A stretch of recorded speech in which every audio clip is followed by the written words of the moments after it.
El segundo grupo de biomoléculas que estaremos discutiendo son los lípidos.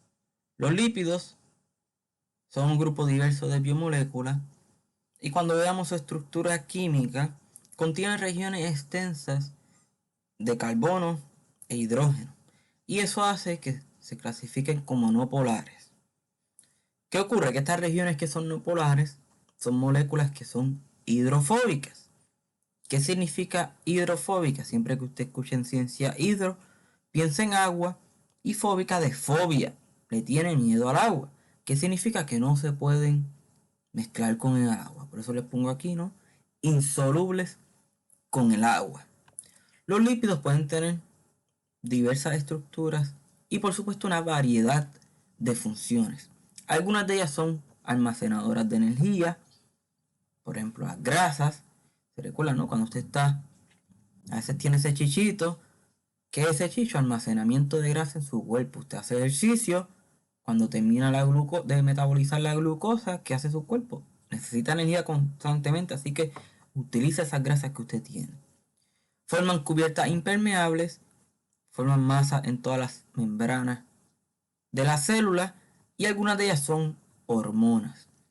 Quizá la más importante que veremos en el próximo laboratorio, que va a ser el de membranas, vamos a ver que los lípidos son importantes porque uno de esos grupos son los fosfolípidos que forman la estructura de la membrana celular.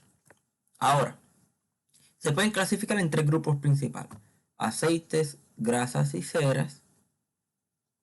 Fosfolípidos, que hablamos de ellos en membrana, y que inclusive usted debe saber esa estructura del fosfolípido y que tiene una carácter, ¿verdad?, anfipática, es decir, tiene esa cabeza polar que es hidrofílica y esas dos colas de ácidos grasos que son hidrofóbicas y por eso se forma esa bicapa de fosfolípidos. Y tenemos los esteroides, que algunos de ellos son hormonas. Ahí tenemos también el colesterol, que tiene una importancia igual en la membrana, que discutiremos la semana que viene. En el laboratorio de hoy no estaremos haciendo ningún tipo de experimento para ver los lípidos. Sin embargo, la semana que viene sí veremos la importancia de esa estructura de estos lípidos en una membrana celular. El tercer grupo de biomoléculas que estaremos discutiendo son las proteínas.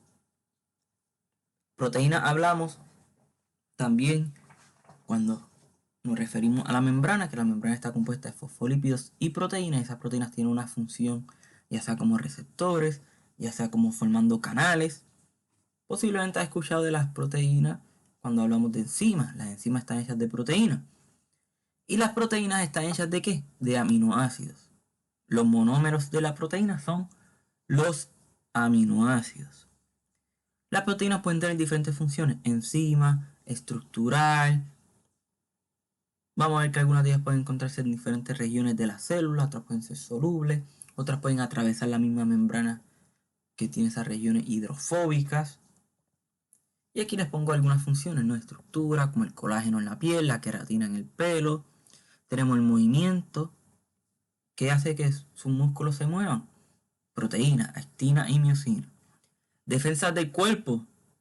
Si usted se enferma, cuando se cura, ¿por qué ocurre? Porque su cuerpo crea anticuerpos. Los anticuerpos están hechos de proteína.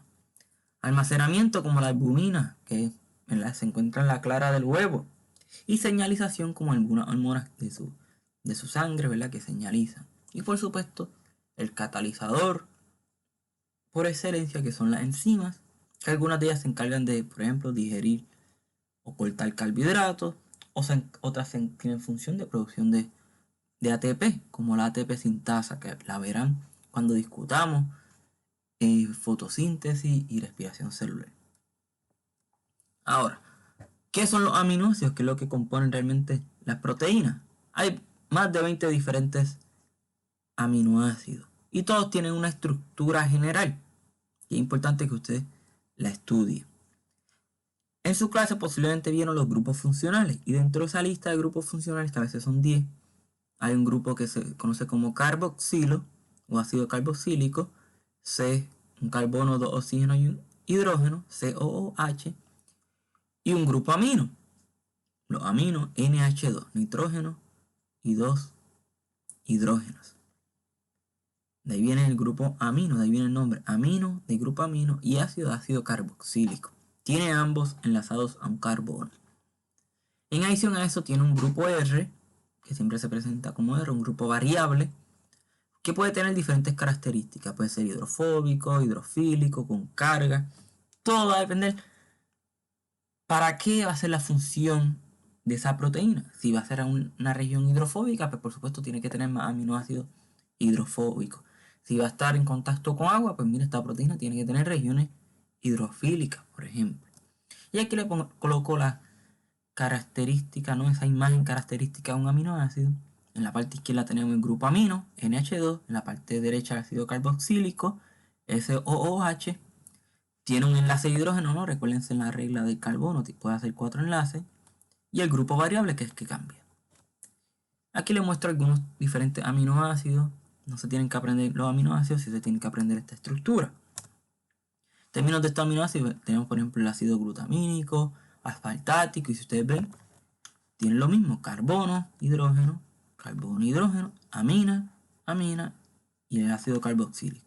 Y lo único que cambia es esta parte azul, que es la región variable. Estos son algunos ejemplos de hidrofílicos, otros hidrofóbicos como la leucina, fenilalanina, algunos de sulfuro, que forman enlaces de disulfito, que lo veremos, ¿verdad? O lo verán más en la clase cuando hablen de la estructura primaria, secundaria, terciaria y cuaternaria de las proteínas. Estos aminoácidos son importantes en ese doblez de esas proteínas. ¿Qué prueba realizaremos? Realizaremos la prueba de Biuret para determinar la presencia de proteínas. Utilizaremos el compuesto de Biuret, que tiene diferentes soluciones, y los resultados que esperamos es que si usted observa un color violeta claro, significa que es positivo para proteína. Si usted ve un cambio rosado, sería para una cadena corta de péptido, y si es azul sería negativo. Así que si se queda el mismo color azul que el color de la sustancia, sería negativo. Violeta o rosado sería positivo. Sin embargo, violeta claro sería positivo para proteína y rosado para péptido. Y es bien importante que usted sepa la diferencia entre un péptido y una proteína. Un péptido es una cadena corta de aminoácidos, es decir, son de 10 a 20 aminoácidos enlazados. Ya cuando son más de 100 aminoácidos enlazados se conoce como una proteína. Así que por eso vemos ese color violeta claro característico.